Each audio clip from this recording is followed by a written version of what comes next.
Yo guys, what is going on? Lucky here, and whoa, before you all gotta go ham in the comment section, yes, this video might look familiar to you. No, this is not a re-upload, and yes, this is an actual top 10 removed tanks in World of Tanks. And no, I'm totally not running out of ideas.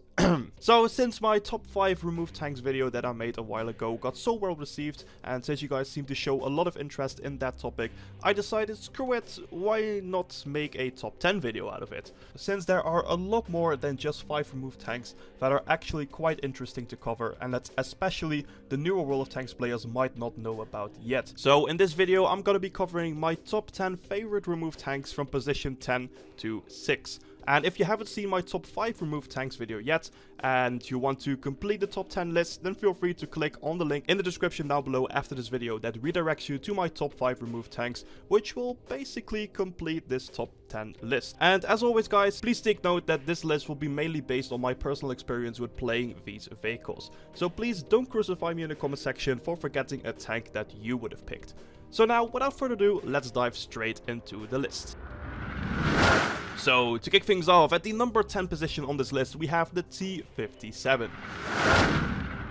So, I guess that most of you guys are thinking right away about the tier 10 American auto-loading heavy tank, the T-57 Heavy, which is probably the complete opposite of the tank that I'm about to discuss right now, since the T-57 was a tier 2 American artillery that sat in between the T-1 Gundam and the M37 in the American artillery line, back in the early days of World of Tanks. And as innocent as it might sound, this thing was an absolute monster on the tier 2 battlefield, since it had a very powerful gun for a tier 2 artillery that is easily capable of one-shotting equal and some higher tiered opponents, while still remaining decent accuracy and decent enough mobility to actually be active and relocate mid-games. Also, the T-57 will always have that special place in my heart, since it actually was my very first tier 2 tank I unlocked in World of Tanks. Since back in the days, I was that kind of noob that always bought the biggest caliber gun that I could find, not even knowing it was an artillery piece and that it actually had to be played as a traditional artillery. So me, as the noob I was, simply bought the T-57 as soon as I had enough XP on my T1, took it out for a battle and simply played it as a regular tank. And to my surprise, when the battle was over, I didn't only find out that I was playing it totally wrong, but I also finished on top with damage done, by simply playing it as a regular tank and by simply shotgunning every enemy that dared to came out in front of me. And if that not shows how good and fun the T-57 was, I don't know what will. So that's why I think the T-57 truly deserves the number 10 spot on this list. So, moving on to the number 9 spot on this list, where we have the T-30. And you might be thinking to yourself now, but wait, the T-30 is still in the game. And yes, you're absolutely right. Currently the T-30 is a tier 9 American tank destroyer that leads up to the T-110E4. But this wasn't always the case, since back in the days the T-30 used to be the tier 10 American heavy tank. And if you got even more confused now, let me clear some things up. So this is the American heavy line as it is right now, starting from the T-29 at tier 7, leading up to the T-32 at tier 8, the M103 at tier 9 and the T-110E5 at tier 10. But back in the days it used to look more like this.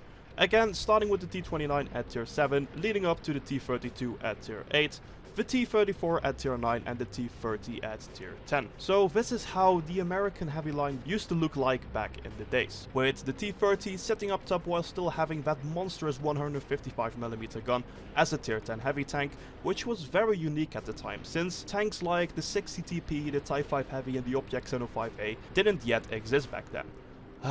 The good old days.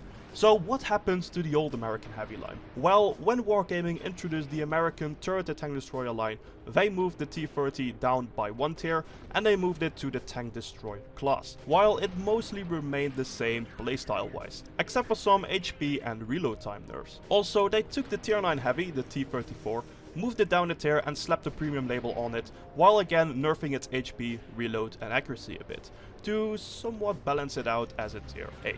And to fill the two gaps in the American heavy line, they introduced the M103 at tier 9 and the T110E5 at tier 10, as we're all familiar with today. So overall, back in the days, the T-30 used to be one hell of a unique tier 10 tank, with insane hold down capabilities and a devastating gun, which resulted in a truly terrifying tier 10 tank, unlike the T110E5 nowadays, which is kinda underwhelming in my opinion. Which is the main reason why the T30 rightfully claims the number 9 spot on this list.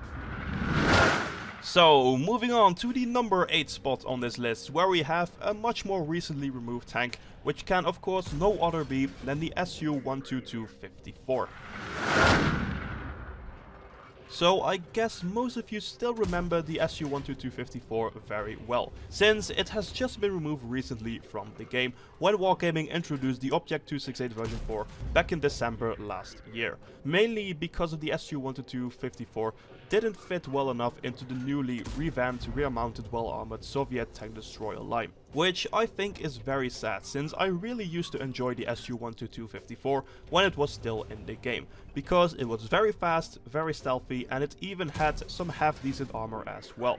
So slap yourself a devastating 122mm high DPM Russian tank destroyer gun on there, and you got yourself a very competitive and fun to play tier 9 Russian tank destroyer that played very much like the tier 7 Russian premium tank destroyer, the SU-12244.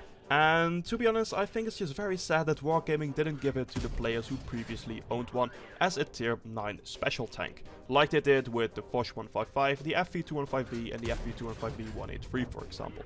Since in my opinion the SU-12254 would be an amazing and fun to play crew trainer for your Russian tank destroyers. But maybe, who knows, Wargaming will reintroduce this legendary Russian beast as a Bond rewards vehicle or as a frontline rewards vehicle in 2019. But I guess all we can do now is wait and see. But that still doesn't take away the fact that the SU-12254 is a very well loved removed tank and a true number 8 spot on this list. So, moving on to the number 7 spot on this list, where we have yet another tweaked monster, which can of course no other be than the IS-4. So, just like the old T30, the IS-4 hasn't always been a tier 10 Russian heavy tank, since back in the days the IS-4 actually used to be the tier 9 Russian heavy tank that used to lead up to the tier 10 IS-7. Since nowadays I think everyone knows that the IS-7 line starts from the KV-1 at tier 5, leading up to the KV-1S at tier 5, the KV-85 at tier 6, the IS at tier 7, the IS-3 at tier 8, the Object 257 at tier 9, and the IS-7 at tier 10. But back in the days it was a little bit different, since back in the days you only had one Russian heavy tank line that used to look like a little bit of a mix and match of both current Russian heavy tank lines that are in the game right now. So basically the old line would start again from the KV-1 at tier 5, leading up to the KV-3 at tier 6, the IS at tier 7, the IS-3 at tier 8, the IS-4 at tier 9, and the IS-7 at tier 10. And the tier 9 IS-4 used to be an absolute monster on the battlefield, since the stats you see nowadays on the tier 10 IS-4 are about the same stats as the IS-4 used to have as a tier 9 vehicle, except for some armor and HP nerfs, which made the IS-4 a stupidly strong tier 9 vehicle that was even feared by some tier 10 tanks back in the days, because of how well it could angle its armor and make use of its devastating gun. But the IS-4's tier 9 domination came to an end very quickly when Wargaming introduced the second Russian heavy tank line and set up everything as it is right now. But even after that, I think that the tier 9 IS-4 is still deeply engraved in every old school World of Tanks player's memory, which is definitely enough to give the IS-4 a well-deserved number 7 spot on this list. So now, moving on to the number 6 and the last position for this video, which is claimed by the myth, the legend, the king of the Rams. It's of course no other than the Aufklärungspanther. So I bet there are no old school World of Tanks players that can't remember the awful Panther, as I'm gonna be calling it right now to reduce the amount of trigger in my German subscriber base. But anyways, the awful Panther was such a fun and unique tank that it kinda turned itself into a meme over the days once it got released. Since this tier 7 German light tank is pretty much a Panther hull with a VK turret with a very powerful engine in it that made it well capable of reaching those light tank speeds quite reliably. So yeah, what is the catch on this tank then that made it so popular? It's not the gun, since that was kinda standard for light tank purposes. It also definitely wasn't its camo value, nor for example a crazy unique top speed. So yeah, what was it then that made this thing so loved and special among the old World of Tanks community? Well, remember that the Awful Panther is based on a real Panther hull, and also that it could easily reach light tank speeds. So combine that top speed with the sheer weight of a Panther hull. Yep. That's right, that can mean nothing else than a big ouch for every light tank that the Awful Panther decides to smash into, since the Awful Panther weighed a massive 40 tons when fully loaded, while still having a very beefy 900 horsepower engine that could easily push those 40 tons of doom up to about 60 kilometers per hour.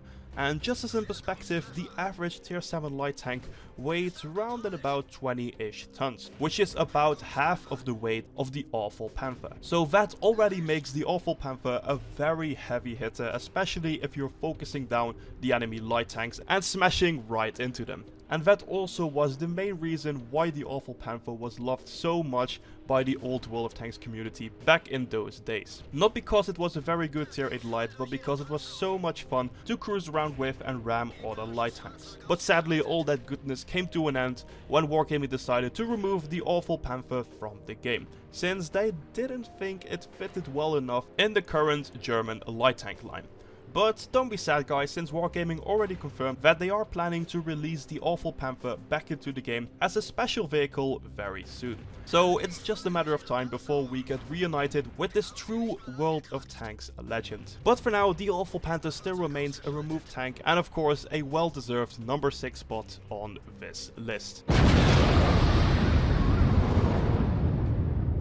So guys, that was all for this video covering the top 10 removed tanks. So if you would like to see the numbers 5 to 1, which will complete this top 10 list as well, then make sure to click the very first link in the description down below to jump right to the start of that video, where you can continue your journey on discovering the rest of the removed tanks in this game. Or if you have already seen that video, then I want to ask you to please consider dropping a like on this video, since that would help out my channel a lot. Also, let me know in the comments down below if you would like to see me turn more of my old top 5 videos into top 10s by making these kind of add-on videos. And also, if you're new to my channel and you enjoy my videos, then make sure to smash that subscribe button so you will stay up to date with all my future content. But for now guys, all that's left for me to say is, as always, have an awesome day, and I'll catch you guys later. Jack it up.